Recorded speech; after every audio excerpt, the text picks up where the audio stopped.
నవ్విపోదురుగాక నాకేటి సిగ్గు అన్నట్టుగా ఉంటుంది మన రాహుల్ గాంధీ గారి మాట తీరు. ఆయన ఎవరన్నా ఏమన్నా అనుకుంటారని అసలేం ఫీల్ అవ్వడు. తనకి తాను ఏనాడు తన ఆత్మతో కూడా ఫీల్ గాడు.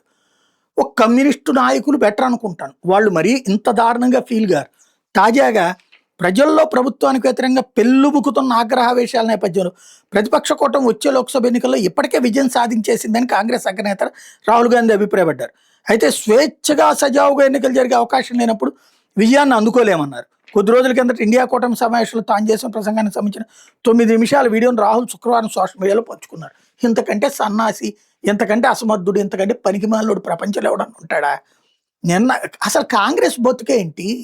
ఎక్కడైనా సరే మొన్న అస్సాంలో ఏమైపోయారు, బెంగాల్లో ఏమైపోయారు, తమిళనాడులో ఏమైపోయారు, మరి కేరళలో గెలిచారు కదా.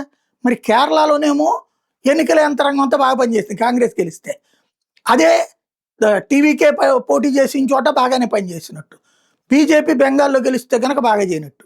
ఇట్టాంటోడు, ఇంత అసమర్థుడు, ఇంత తెలివి తక్కువోడు, ఇంత ప్రజాస్వామ్యాన్ని అపహాస్యం చేసేవాడు, ప్రజాస్వామ్యం అంటే మన నియంతృత్వ పోకడలకి సరైంది, మన కాళ్ళ కింద పడుండాలి, జ్యుడిషియరీ అయినా కాన్స్టిట్యూషన్ అయినా అని భావించేటటువంటి మనస్తత్వం ఉన్న ఆనాటి ఇందిరాగాంధీకి వారసుడు అనిపించుకుంటున్నాడు అన్నమాట.